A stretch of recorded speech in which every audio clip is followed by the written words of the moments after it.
हरिवंश पुराण जी का स्वाध्याय हम सभी कर रहे हैं। आचार्य जिनसेन जी द्वारा विरचित। मंगलम भगवान वीरो मंगलम गौतमो गणी मंगलम कुंद कुंदात्यो जैन धर्मोस्तु मंगलम। नमो अरिहंताणम नमो सिद्धाणम नमो आयर्याणम नमो उवज्जायाणम नमो लोए सवसाहुणम। पंचपरमेष्ठी भगवान की जय। अगले 45 मिनट के लिए सभी प्रकार के पापों का त्याग करके सभी नवबाण मुखर मंत्र पढ़ लें।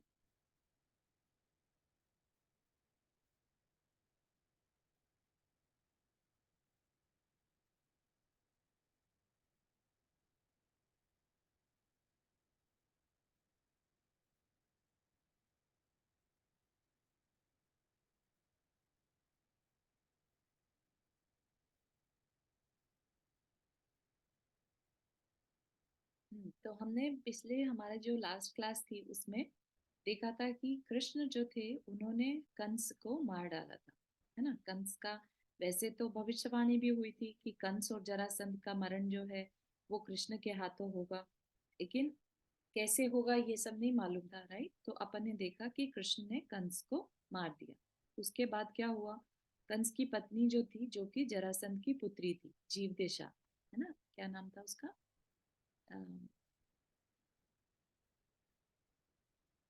हाँ, जीवदेशा, है ना। तो वो राजा जरासंध की पुत्री थी, तो वहां पर जाकर उसने रोना शुरू कर दिया कि मेरे पति को मार दिया, मैं विधवा हो गई और ये। तो जरासंध ने कहा कि हम उससे बदला लेंगे, है ना, कि हम उसका अम, उसने बस बहुत हो गया, मतलब उसने हमें बहुत क्रोध दिला दिया, अब हम उससे बदला लेंगे। इस प्रकार प्रिय वचन रूपी जल के द्वारा पुत्री की क्रोध अग्नि के समूह को शांत कर शोभ को प्राप्त हुए क्रोध अनल से युक्त राजा जरासंध ने यादवों को मारने के लिए यमराज के तुल्य अपने काल यवन नामक पुत्र को शीघ्र ही आदेश दिया। ठीक है। तो क्योंकि कृष्ण क्या थे, यादव थे, तो राजा जरासंध जो थे, जो कि प्रति नारायण थे, उन्होंने कहा कि यादवों को जो है कृष्ण के पूरे वंश को खत्म करना है अपने को, है ना। तो उसने अपने पुत्र को भेजा। काल यवन चंचल समुद्र के समान दिखने वाले हाथी घोड़ा और रथ आदि से युक्त सेना के साथ शीघ्र ही शत्रु के सम्मुख चला और यादवों के साथ 17 बार भयंकर युद्ध कर अतुल अतुलमाला वर्त नामक पर्वत पर नष्ट हो गया, यानी मारा गया। 17 बार तो युद्ध किया, लेकिन फिर नहीं रह पाया और मारा गया यादवों के थ्रू। तदनंतर राजा जरासंध ने शीघ्र ही अपने भाई अपराजित को भेजा, जो कि शत्रुओं को जीतने वाला था, प्राणों के तुल्य था, अपने संयोग से प्रलय काल की अग्नि की शिखाओं के समूह को नष्ट करने वाला था, अपनी सेना रूपी प्रबल पवन से प्रेरित था। एक तरह से ये बता रहे कि कितना स्ट्रांग था वो, अपना जरासंध का भाई। अपनी सेना रूपी प्रबल पवन से प्रेरित था और शत्रु रूपी जगत के ग्रसने के लिए सतृष्ण था।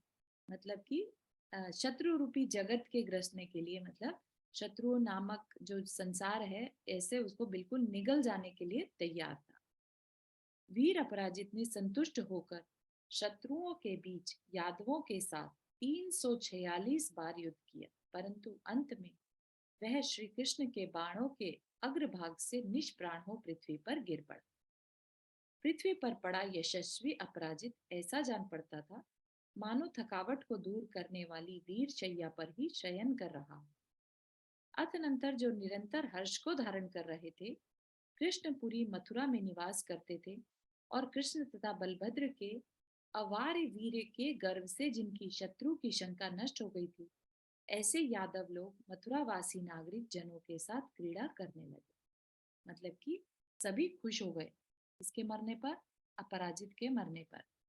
गौतम स्वामी कहते हैं कि जो समस्त जीवों के लिए बंधु के समान है, पृथ्वी मंडल के फलों की समृद्धि को बढ़ाने वाला है तथा लक्ष्मी और यश की माला से सहित है, ऐसी यह जिनेन्द्र मत रूपी मेघ के जल की धारा शत्रु समूह रूपी प्रचंड दावानल के गर्व को शांत करती है और बंधुजनों के प्रकृष्ट बहुत भारी हर्ष को उत्पन्न करती है।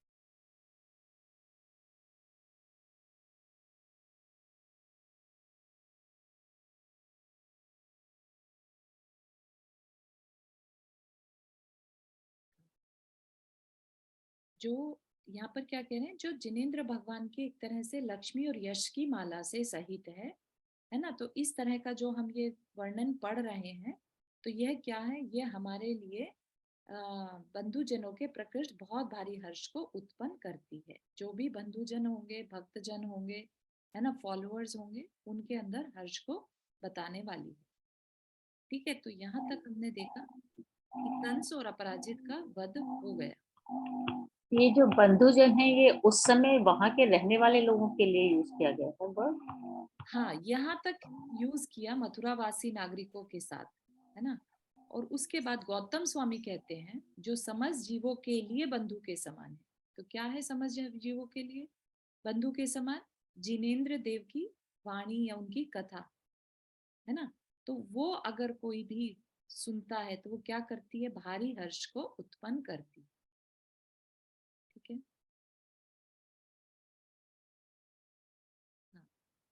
हाँ, कुछ कह रहे हैं रीटा जी?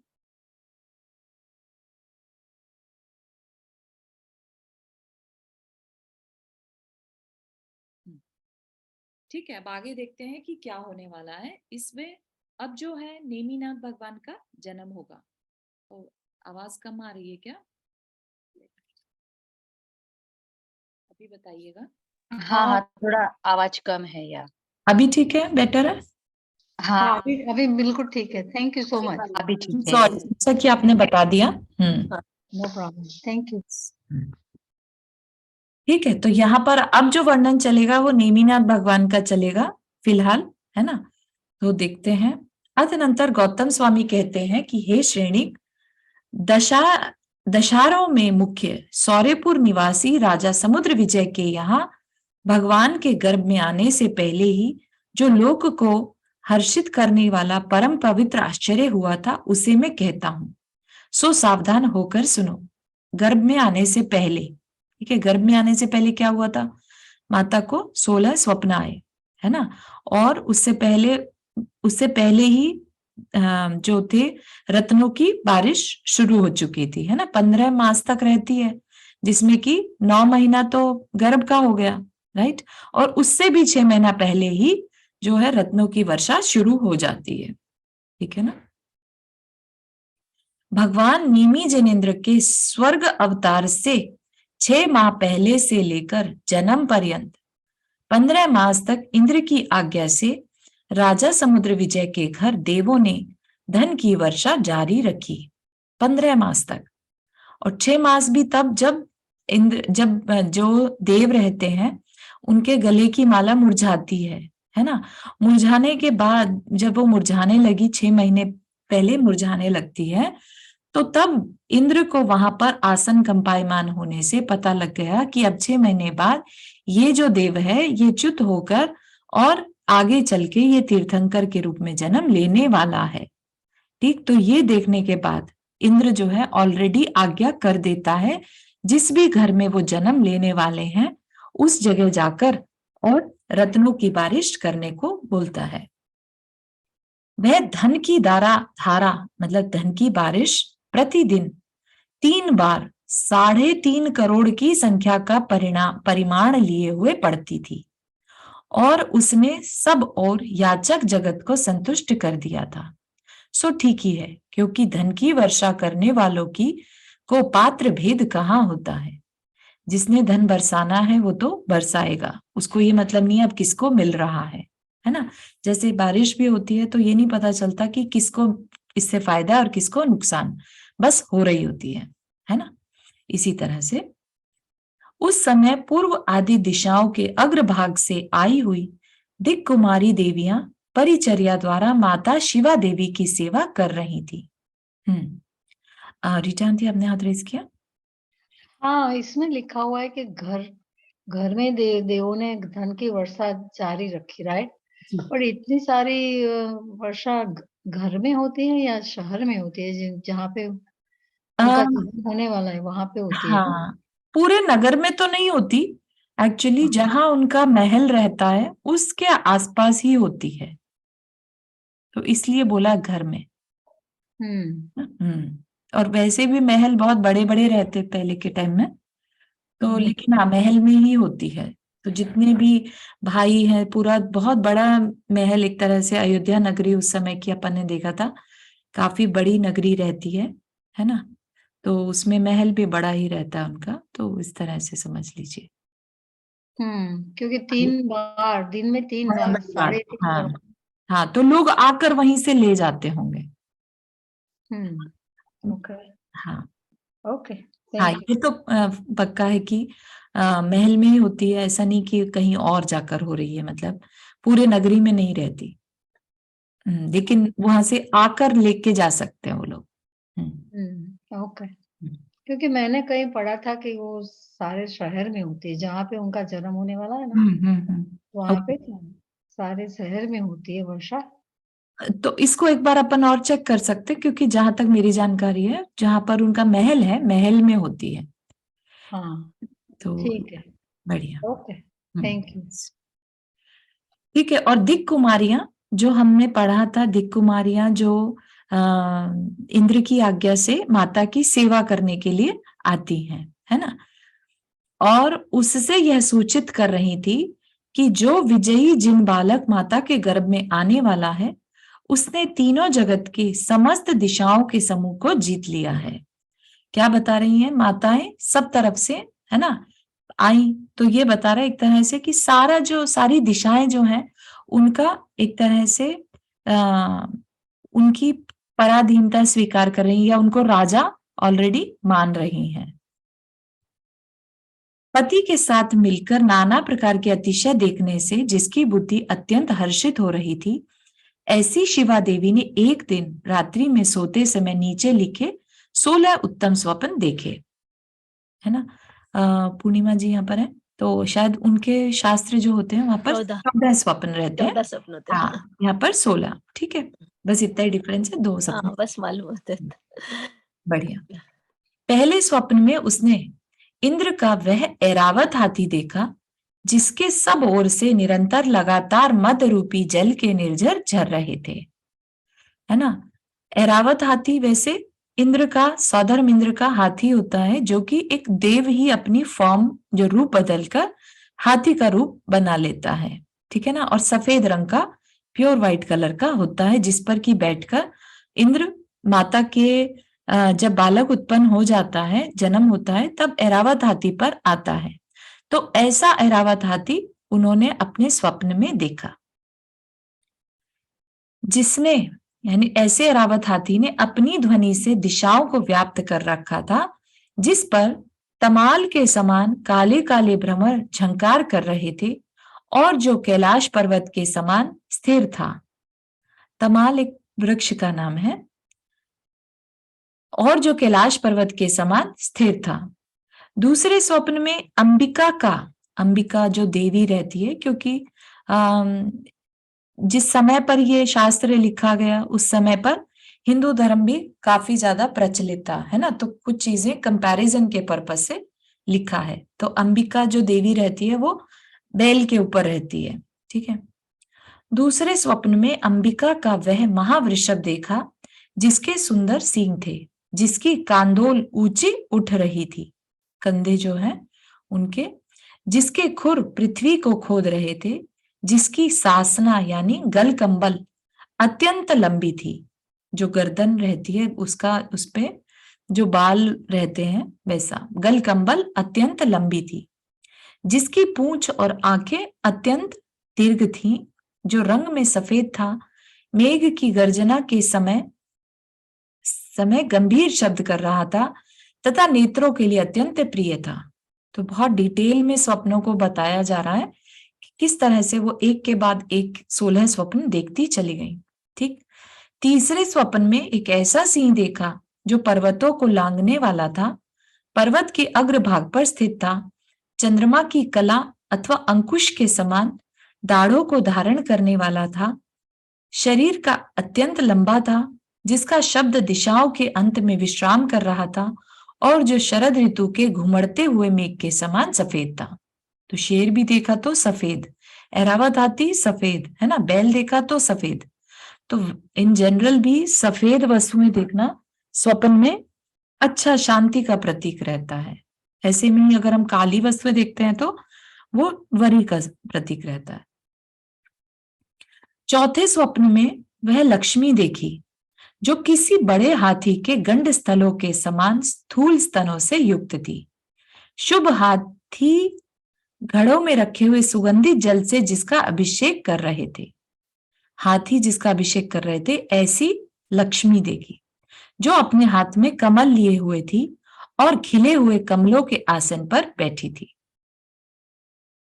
पांचवें स्वप्न में जागती हुई के समान सावधान शिवा देवी ने निर्मल आकाश में लटकती हुई 2 ऐसी उत्तम मालाएं देखी जिन्होंने अपनी पराग से भ्रमरों के समूह को लाल लाल कर दिया था। मतलब कि उत्तम मालाएं, बहुत उत्तम फूलों से बनी हुई मालाएं, जो कि जिनके पराग होते हैं, जो फूलों के बीच में रहता है ना, येलो येलो सा, लाल और येलो कई बार, तो उससे क्या कर दिया, भ्रमरों के समूह को, यानी काले काले भ्रमरों को भी लाल लाल कर दिया, और जो अपनी भुजाओं के समान फूलों से भी कहीं अधिक सुकोमल थी। छठे स्वप्न में उसने निर्भ्रम आकाश के बीच, निरभ्र आकाश के बीच मतलब बादल रहित आकाश के बीच ऐसा चंद्रमा देखा जो अपनी तीक्ष्ण किरणों से रात्रि के सघन अंधकार के समूह को नष्ट कर उदित हुआ था और रात्रि रूपी स्त्री के स्थिर अट्ठास के समान जान पड़ता था। अट्ठास मतलब हंसने की आवाज, ठीक है, तो जैसे स्त्री के हंसने की आवाज अच्छी सुनाई पड़ती है, इस तरह से वो चंद्रमा जो था अंधकार को नष्ट करता हुआ अच्छा प्रतीत हो रहा था। सातवें स्वप्न में ऐसा सूर्य देखा जिसका मुख संपूर्ण दिन दर्शनीय था, जिसको कि देखा जा सकता था, जो संध्या की लाली रूपी सिंदूर की पराग से पिंजर वर्ण था। पिंजर होता है थोड़ा हल्का पीला रंग। पूर्व दिशा रूपी स्त्री के पुत्र के समान जान पड़ता था और नेत्रों के लिए चिरकाल तक सुख उत्पन्न करने वाला था। आठवें स्वप्न में उसने मत्स्यों का वह युगल देखा, मछलियों का युगल देखा, जो बिजली के समान चंचल शरीर का धारक था। सरसी रूपी उत्तम स्त्री के चंचल एवं समीचीन नेत्रों के युगल के समान जान पड़ता था। लंबा था, पारस्परिक स्नेह से भरा हुआ था और क्रीड़ा कर रहा था और ईर्ष्या से रहित था। मतलब कि 2 मछलियां आपस में बहुत तेजी से जैसे खेल रही थी, इस तरह का था। 9वें स्वप्न में कमल लोचना शिवा देवी ने अत्यंत सुगंधित जल से भरे हुए 2 ऐसे कलश देखे जिनके मुख पर कमल रखे हुए थे, जो उत्तम स्वर्ण से निर्मित थे और स्वभाव से उठते हुए कुछ कलश के समान जान पड़ते थे। कुछ कलश क्या होता होगा नहीं मालूम, लेकिन कलश तो मालूम है, कुछ क्या है नहीं मालूम। स्वभाव से उठते हुए कुछ कलश के समान जान पड़ते थे। तदनंतर 10वें स्वप्न में उसने एक ऐसा बड़ा सरोवर देखा जो शुभ जल से भरा हुआ था, कमलों से सुशोभित था, राजहंस आदि उत्तम पक्षियों से युक्त था, मन को हरण करने वाला था और अपने मन के समान पवित्र और निर्मल था। 11वें स्वप्न में एक ऐसा महासागर देखा जो उठती हुई ऊंची ऊंची लहरों से भंगुर था, मतलब कि उसमें लहरें उठ रही थी, मूंगा मोती मणि और पुष्पों से सुशोभित था, फेन से युक्त था, झाग होते हैं ना फेन, उससे ऊपर सफेद सफेद झाग दिख रहे थे, उद्यत था मतलब हिलडुल रहा था, तथा घूमते हुए भयंकर मगरमच्छों का घर था। 12वें स्वप्न में लक्ष्मी का आसन भूत एक ऐसा सिंहासन देखा जिसे नखों के अग्रभाग एवं दाढ़ों से मजबूत, दृष्टि से देदीप्यमान और चमकती हुई सटाओं से युक्त सिंह धारण किए हुए थे। कैसा आसन देखा, मतलब सिंहासन देखा जो सिंहों के द्वारा होल्ड किया हुआ था, ठीक, और मणियों की कांति से जिसने दिशा रूप स्त्रियों के मुख को रक्त वर्ण कर दिया था। 13वें स्वप्न में उसने आकाश तल में ऐसा विमान देखा जो नाना प्रकार के बेल बूटों से युक्त था, ध्वजाओं के अग्रभाग से चंचल था, उत्तम पताका रूपी भुजाओं की माला से जो नृत्य करता हुआ सा जान पड़ता था और जो लटकती हुई मोती और मणियों की मालाओं से उज्जवल था। 14वें स्वप्न में उसने नागेंद्र का एक ऐसा विशाल देदीप्यमान भवन देखा जो फणाओं पर स्थित मणियों के प्रकाश से पृथ्वी के अंधकार को नष्ट करने वाली नाग कन्याओं के मधुर संगीत से व्याप्त था। नाग कुमार जाति के जो देव हैं उनका महल देखा, नागेंद्र का भवन देखा और सफेद रंग का रहता है वो भी, देदीप्यमान मणियों से जगमगा रहा था और पृथ्वी के ऊपर प्रकट हुआ था। 15वें स्वप्न में शिवा देवी ने उत्तम रत्नों की एक बड़ी राशि देखी जो पद्मराग मणि तथा चमकते हुए हीरो से सहित थी। उत्तम उत्तम मणियों की बड़ी बड़ी शिखाओं से व्याप्त थी। शिखाएं मतलब रोशनी की रेज निकल रही थी।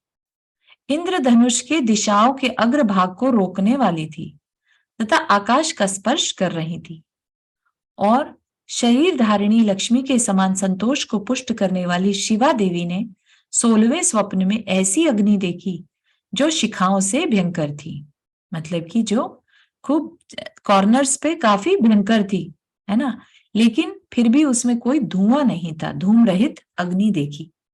रात्रि के समय अपनी उज्जवल किरणों से दिशाओं के अग्रभाग को प्रकाशित कर रही थी तथा अपना सौम्य रूप दिखला रही थी।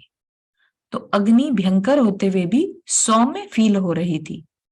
इस प्रकार स्वप्न दर्शन के बाद कार्तिक शुक्ला षष्ठी के दिन देवों के आसनों को कंपित करते हुए भगवान ने स्वर्ग से च्युत हो सफेद हाथी का रूप धरकर माता के मुख में प्रवेश किया। तो ऐसा मत समझिएगा कि हर देव हाथी बन के फिर एंटर करता है, ऐसा नहीं। माता ने हाथी को एंटर करते हुए देखा, जैसे स्वप्न देख रहे थे उसी में ही एक उनको ऐसा एहसास हुआ कि कोई सफेद हाथी उनके मुंह से एंटर किया। ठीक, तो वो क्या है, एक तरह से प्रतीक है कि अब गर्भ में बालक आ चुका है। ठीक है, तो क्या कह रहे हैं, भावार्थ, आनुपूर्वी नामकर्म के उदय से भगवान के आत्म प्रदेशों का आकार तो पूर्व शरीर के समान ही रहता है।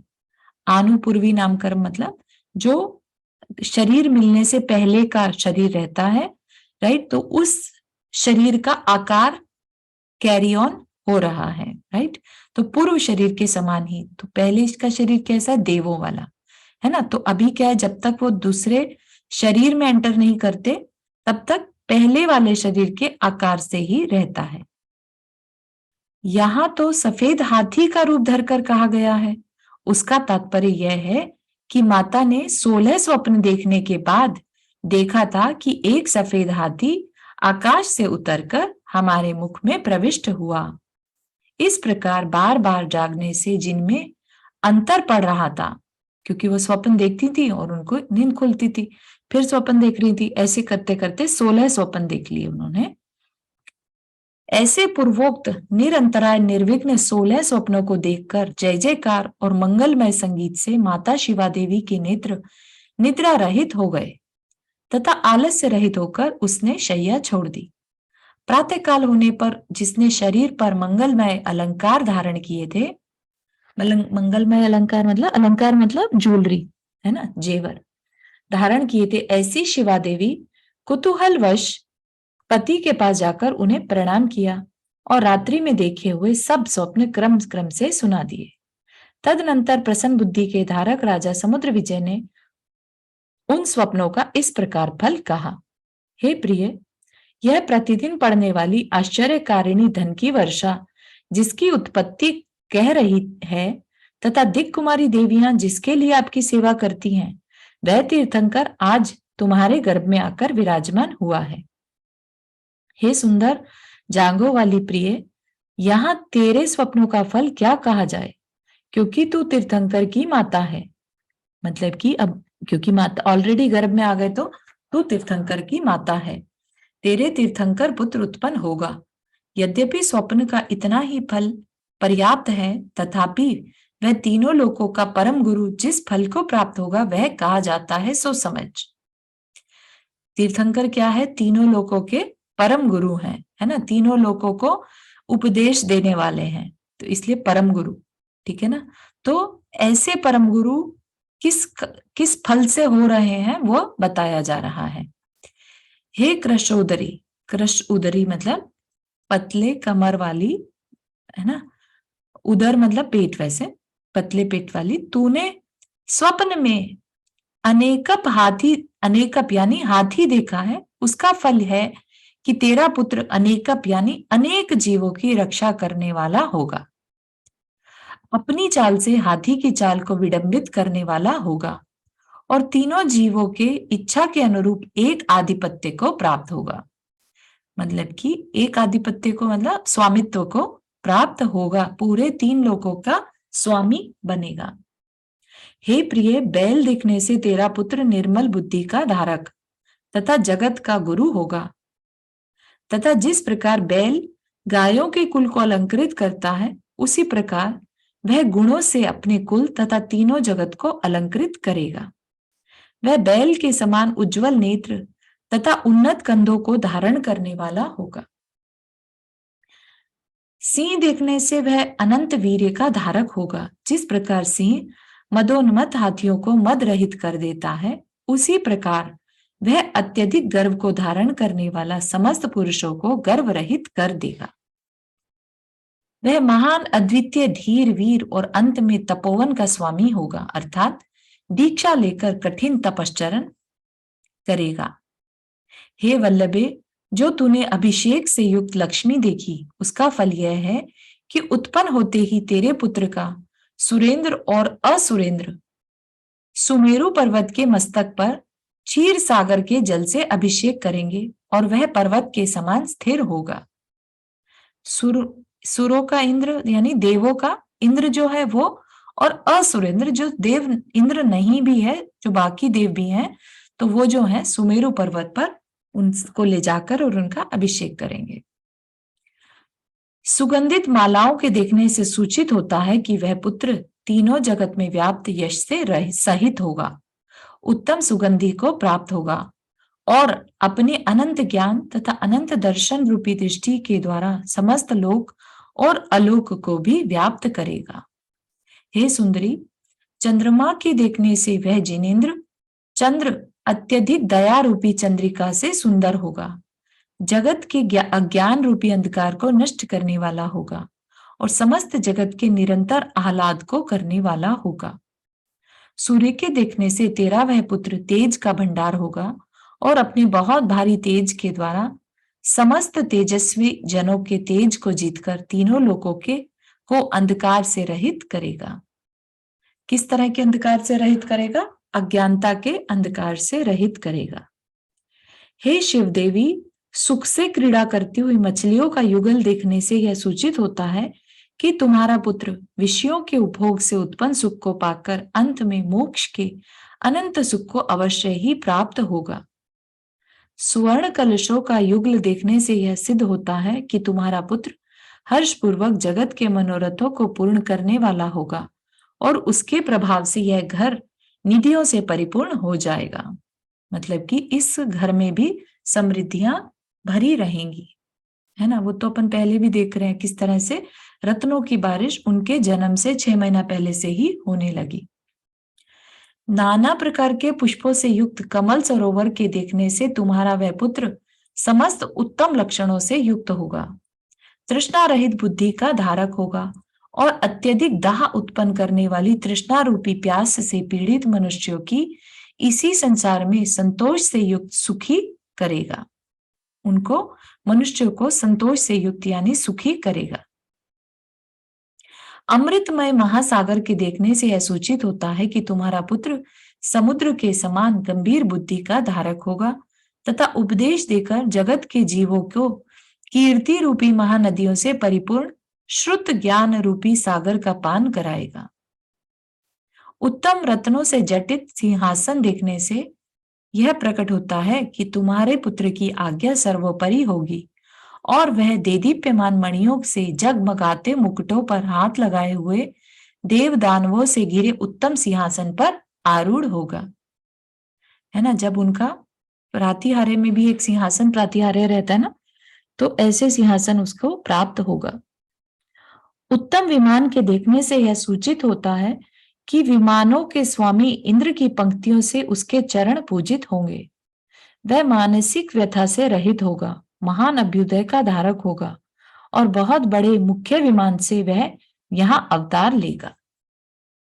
नागेंद्र से निकलते हुए भवन को देखने से यह प्रकट होता है कि तुम्हारा वह पुत्र संसार रूपी पिंजड़े को भेदने वाला होगा और मति शुद्ध तथा अवधि ज्ञान रूपी 3 प्रमुख नेत्रों से युक्त होगा। आकाश में रत्नों की राशि देखने से तुम यह विश्वास करो कि तुम्हारा पुत्र बहुत प्रकार की देदीप्यमान किरणों से अनुरंजित होगा। नाना प्रकार के गुण रूपी रत्नों की राशि उसका आश्रय लेंगी। वह शरणागत जीवों को आश्रय देने वाला होगा। यहाँ पर कहीं पर भी कुछ अगर समझ में नहीं आ रहा हो तो please feel free to ask, है ना।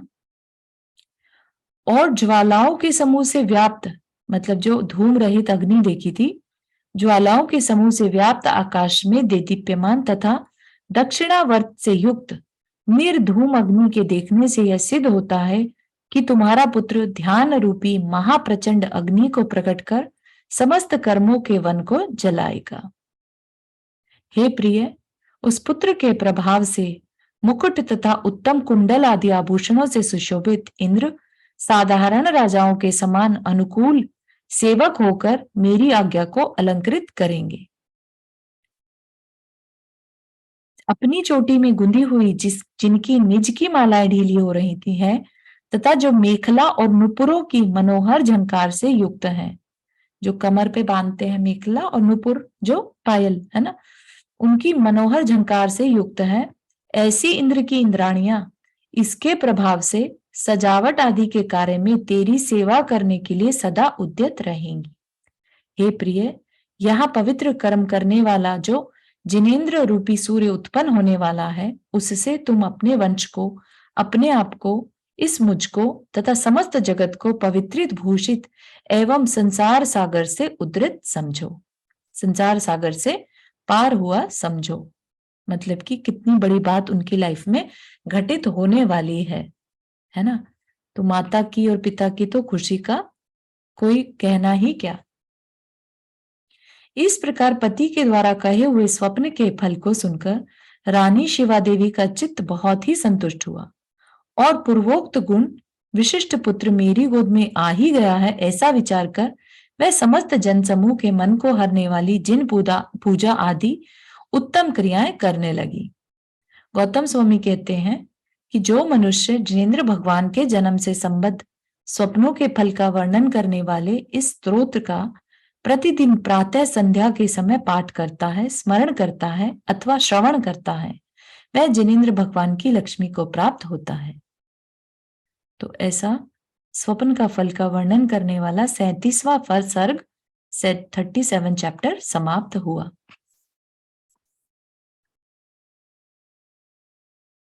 ठीक, तो यहां तक तो हुआ था ये गर्भ में आए, अब जन्म हो गया उनका। तदनंतर इंद्र की आज्ञा और अपनी भक्ति के भार से कुबेर ने स्वयं आकर शुभ तीर्थ जल से भगवान के माता पिता का अच्छी तरह अभिषेक किया। पहले तो माता पिता का अभिषेक किया और मनोज्ञ कल्प वृक्षों से उत्पन्न अन्य जन दुर्लभ सुगंध और उत्तमोत्तम आभूषणों से उनकी पूजा की। ठीक है, तो यहाँ पर पूजा से मतलब यहाँ पर अब ऐसा नहीं समझिएगा कि अनर्घ पद प्राप्त है ना, यहाँ पर उनकी पूजा की मतलब उनको रिस्पेक्ट दी। जिस प्रकार आकाश की लक्ष्मी अपने निर्मल उदर में चंद्रमा को धारण करती है, उसी प्रकार भगवान की माता शिवा देवी ने प्रसिद्ध दिक् कुमारी देवियों के द्वारा पहले से ही शुद्ध किए हुए अपने निर्मल उदर में जगत के कल्याण के लिए सर्वप्रथम उस गर्भ को धारण किया जो उठती हुई प्रभा से युक्त था, अपने बंधु जन रूपी समुद्र की वृद्धि को करने वाला था तथा संताप के उदय को दूर करने वाला था।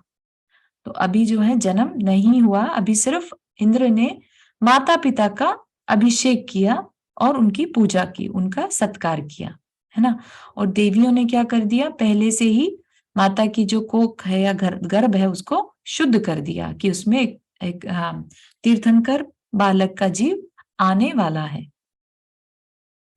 उस गर्भ रूपी फल के भार ने अत्यधिक दया से प्रेरित होकर ही मानो स्तन रूपी गुच्छों के भार से नम्रीभूत एवं पतली कमर वाली शिवा देवी रूपी लता को रंच मात्र भी बाधा नहीं पहुंचाई थी। न तो उसकी त्रिवली रूपी तरंग को शोक की शोभा को नष्ट किया था और न श्वासोश्वास से उसके अधर रूपी पल्लव को बाधित किया था। तो जो गर्भ था, जो जीव है, जैसे अब नॉर्मल होता है तो कितनी तकलीफ झेलनी पड़ती है ना, लेकिन वो यहाँ पर क्या कह रहे हैं कि किसी भी तरह की बाधा, किसी भी तरह की माता को प्रॉब्लम नहीं होने दी। ठीक है, इवन सांसों से भी प्रॉब्लम नहीं होने दी, ना उसे आलस्य से युक्त ही होने दिया।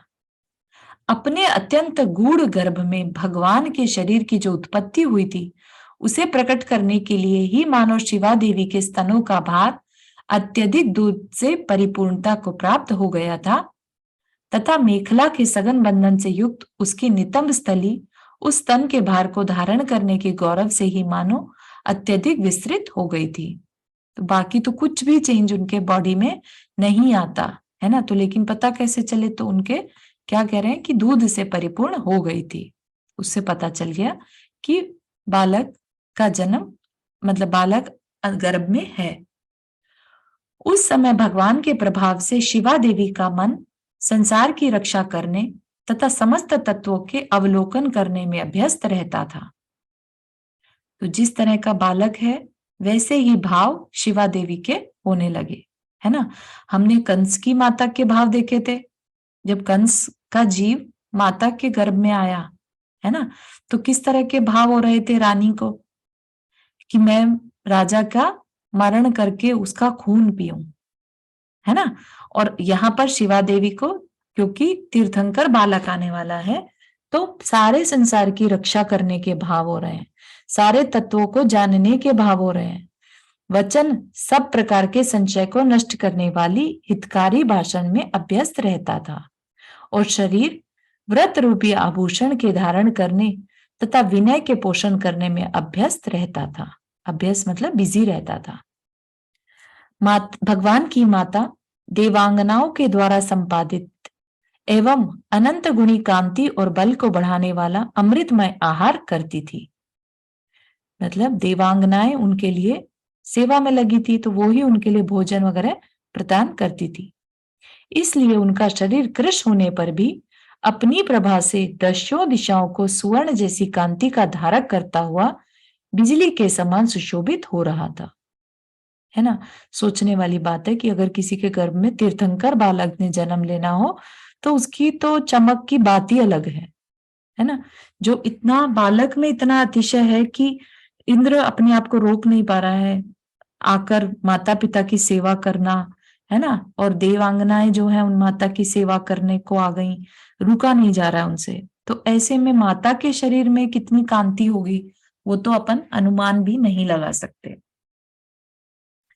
हाथी रूपी मगरमच्छों, उछलते हुए उन्नत अश्व रूपी मीन समूहों, मीन मतलब मछली, बड़े बड़े रथ रूपी जहाजों, राजाओं की सेना रूपी नदियों तथा जहां तहां प्रवेश करते हुए मित्रों रूपी तरंगों से प्रतिदिन वृद्धि को प्राप्त हुए राजा समुद्र विजय उस समय सचमुच ही विशाल समुद्र की शोभा को धारण करते हुए वृद्धिंगत हो रहे थे।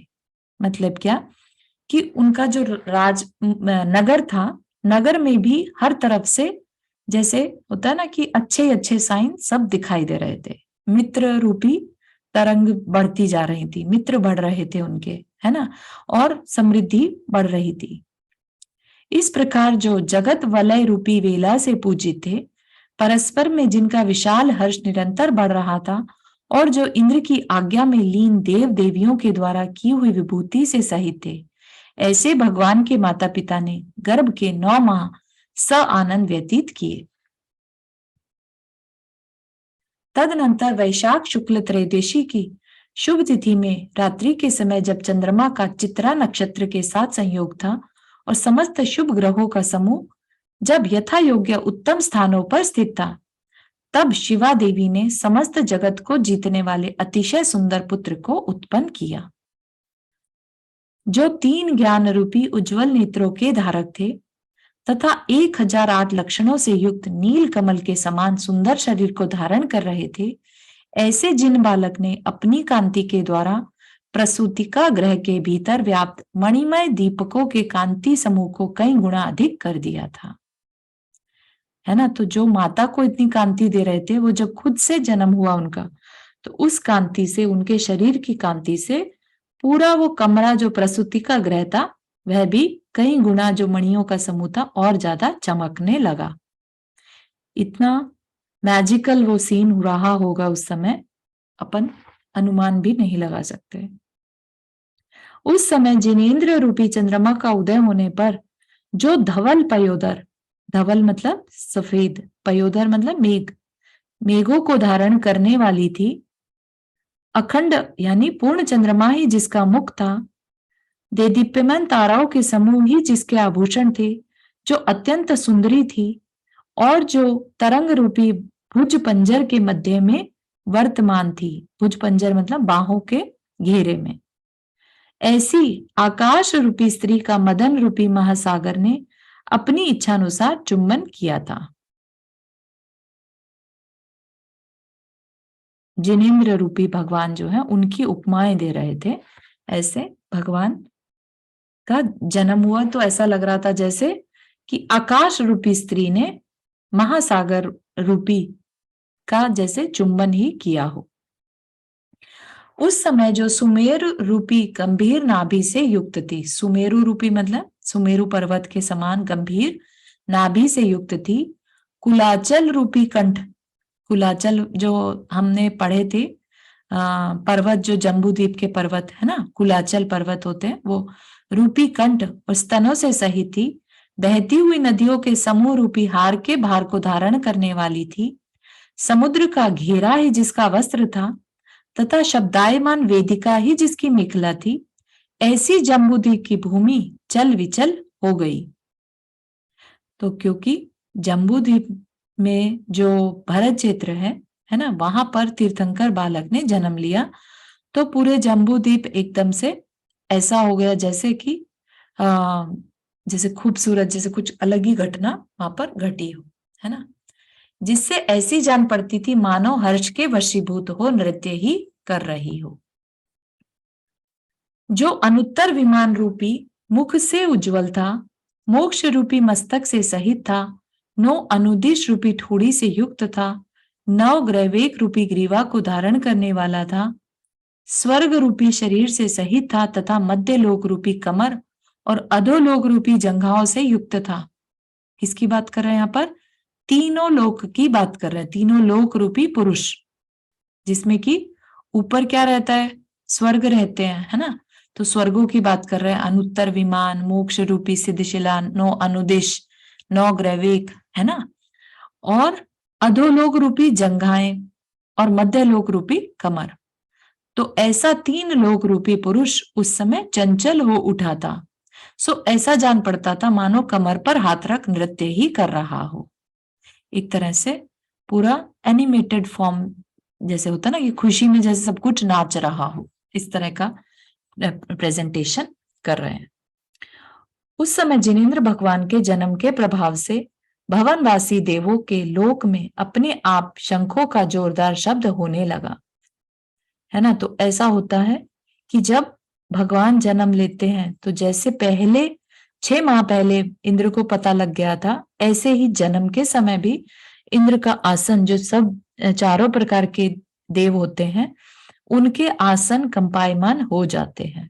ठीक, तो चारों जगह के आसन कंपायमान हो गए और अपने अपने तरीके से। तो कैसे? भवनवासी देवों के शंख का जोरदार शब्द होने लगा। व्यंतर लोगों में पटह शब्द, अब पटह शब्द क्या रहता है वो देखना पड़ेगा। सूर्य लोक में यानी ज्योतिष जाति के जो देव हैं, ज्योतिष में सिंहनाद होने लगा, और कल्पवासी देवों के भवनों में विशाल शब्द करने वाले घंटा बज उठे। ठीक, तदनंतर जिनके मुकुट और सिंहासन कंपायमान हो रहे थे, जिन्होंने अपने अवधि ज्ञान रूपी नेत्रों को प्रयुक्त किया था और उसके द्वारा जिनेंद्र भगवान के जन्म को जानकर जिन्हें अत्यधिक हर्ष उत्पन्न हुआ, ऐसे तीनों लोकों में रहने वाले सुरेंद्र तथा असुरेंद्र चतुर्निकाय के देवों को साथ ले बड़ी विभूति से भरत क्षेत्र की ओर चल पड़े। भरत क्षेत्र हालांकि अपन ने देखा था जम्बूद्वीप के कॉर्नर में है ना, और देव कहाँ से आ रहे हैं? ऊपर से, स्वर्गों से आ रहे हैं, कहीं मध्य लोक से आ रहे हैं, कहीं अधोलोक से आ रहे हैं, है ना। तो हर तरफ से देव जो है भरत क्षेत्र की ओर चल पड़े। ठीक है, तो यहीं तक के रखते हैं आज के लिए। यहाँ तक के किसी को कोई क्वेश्चन? ये व्यंतर ग्रहों में भेरिया, ये ज्ञानमती माता जी व्यंतर हाँ, ग्रह में भेड़िया, भेड़िया बजने, बिल्कुल सही। पटा है थोड़ा सा नया शब्द लगा इसलिए समझ में आया। सही है, बहुत थैंक यू सो मच।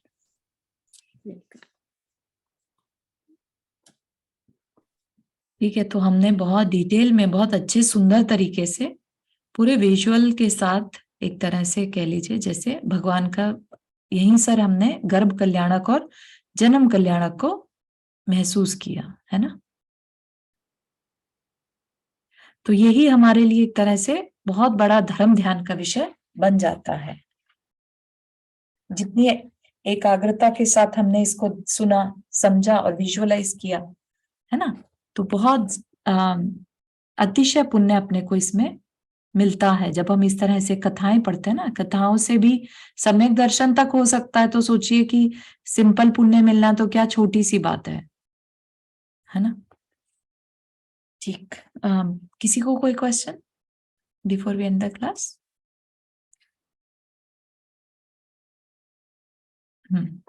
चलिए, जिनवानी स्तुति। जा वाणी के ज्ञान से सुझे लोकालोक, सो वाणी मस्तक धरो सदा देत हो धोख। हे जिनवाणी भारती तो ही जपो दिन रैन, जो तेरा शरणा गहे सो पावे सुख चैन। नौ बार नमो करना।